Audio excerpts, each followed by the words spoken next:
Oceans Without Borders is a marine conservation program that's a partnership between andBeyond, an impact-driven luxury travel company, and their not-for-profit partner, Africa Foundation, who are focused on community development.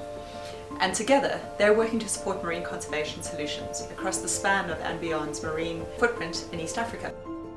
And this includes Nemba Island off the northeast coast of Zanzibar in Tanzania, Vamizi Island in the Carimbos archipelago of remote northern Mozambique, at the Bazarus archipelago where we have Mangrove Island in southern central Mozambique.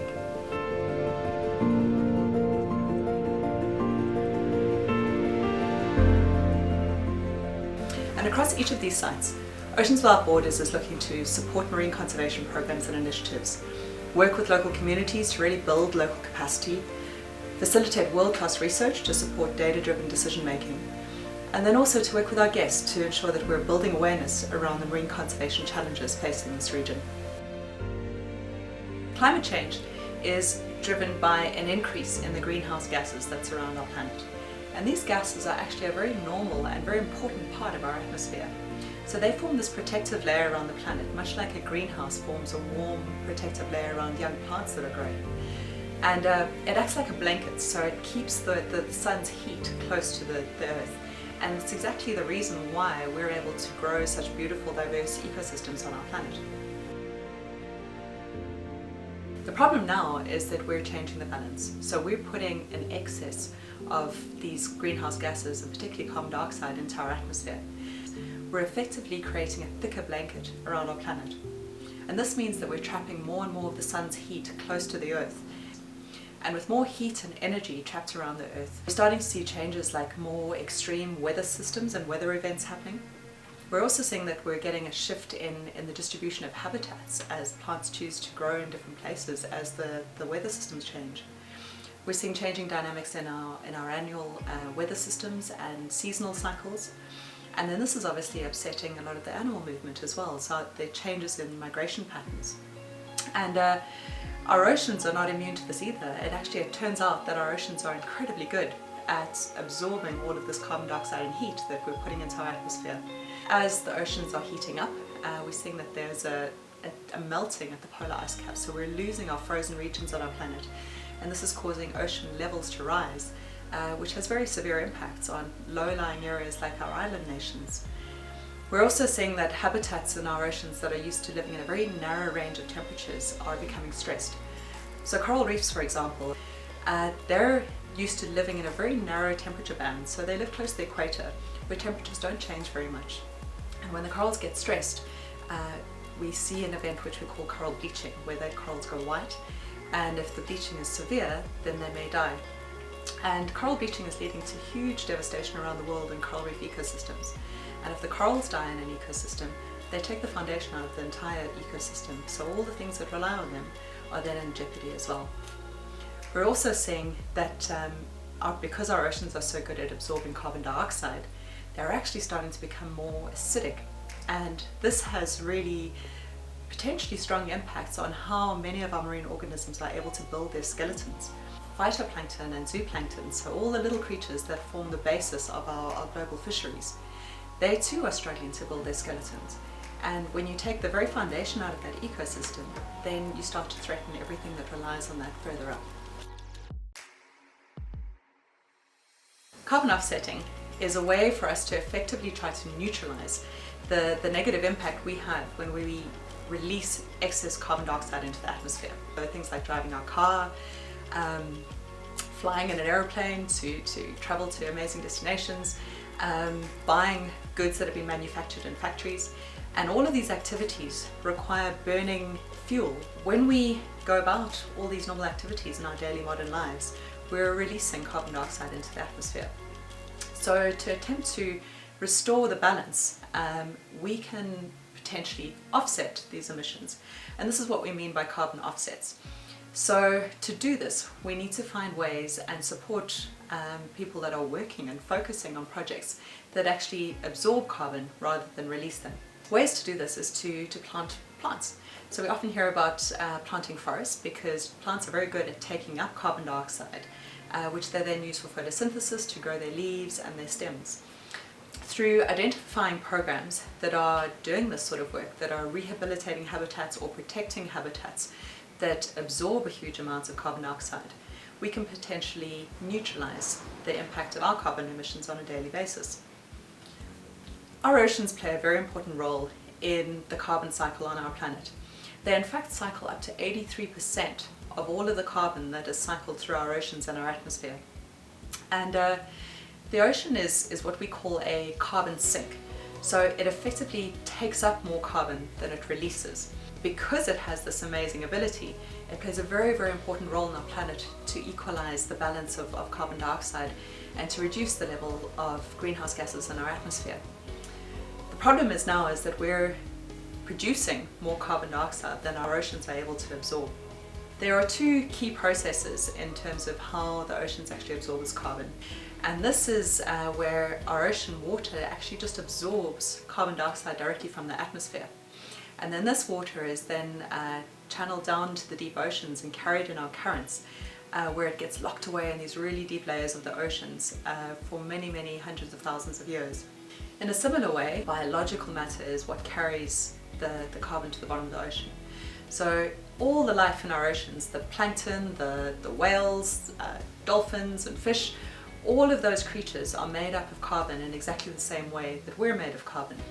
So when they die and their bodies sink to the bottom of the ocean, they carry that carbon with them. And as they decompose, they form part of these rich muds at the bottom of the ocean.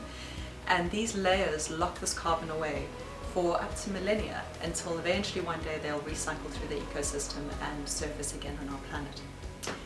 When we talk about blue carbon, we're talking about the carbon that is stored in our coastal ecosystems. And this includes habitats like mangrove forests, salt marshes, and seagrass beds. And all of these ecosystems are incredibly effective at storing and capturing carbon. These ecosystems are known to sequester and take up this carbon and store it at almost 10 times the rate of tropical forests, which is quite remarkable. And to harness this superpower, all we need to do is to be able to protect these habitats, and where they've been damaged, to restore them. The problem now is that coastal habitats are under severe threat, primarily from developments. We all enjoy living on coastlines, and that's exactly where we find these very important habitats. We estimate that we've lost at least 30% of our blue carbon habitats around the planet already, and we're increasingly losing these habitats at a rate of 2% or more every year. We're removing habitats that have the power to restore the balance in our carbon chemistry on the planet. And when we destroy these habitats, we're actually releasing carbon dioxide straight into the atmosphere. All of these habitats play a very important role in protecting our coastlines from storm surges and from severe wave action. They also are all incredibly effective at filtering the water that runs off from the land. Many of these ecosystems are also important nursery areas. Mangroves in particular are known to be critical to supporting the young of many fish species that then go on to support fish populations out at sea. So they're actually directly supporting the food security of people that rely on seafood all over the world. They also support a number of really critically endangered species. Seagrass beds, for example, are crucial to the survival of dugongs, which are under huge threat globally, and their ranges have been reduced significantly to a large extent because of the loss of seagrass beds. Sea turtles as well rely hugely on seagrass beds. They feed on them as adults and rely on them for many of their younger life stages, whereas baby turtles, they're growing into a state where they're able to travel in the open ocean. So preserving these habitats is crucial not only for the carbon that they sequester, but also for this diversity of functions that they play both as ecosystems and in improving our daily lives. Our coastal and island marine communities are the ultimate custodians of blue carbon habitats along our coastlines. To ensure the conservation of these habitats, it's crucial that we support these communities to ensure that it's viable and sustainable for them to conserve these habitats. Fundamentally, we need to make sure that we support conservation initiatives that are actually protecting salt marsh, seagrass and mangrove habitats that are still intact. So where we haven't lost these habitats, we need to support ranger programs, conservation programs, parks that are making sure that we don't lose what we still have. Another way of supporting communities is to support programs where they are rehabilitating these habitats. There are also other ways that these habitats can benefit local communities. If they have direct industries that are associated with them, then we can support those. Things like this include Mangrove Honey, which is an incredibly magical product that comes out of mangroves ecosystems, and one that local communities can make a living from. And then obviously ecotourism is a very powerful tool. Any ecotourism ventures that are placing value on conserving these systems are effectively providing really strong incentives and benefits to coastal communities to conserving blue carbon habitats. Oceans Without Borders is joining the global conversation around how to develop effective ways to conserve our blue carbon habitats. This involves working with local and international stakeholders to ensure that we're part of the dynamic conversations that are leading the way in this emerging field.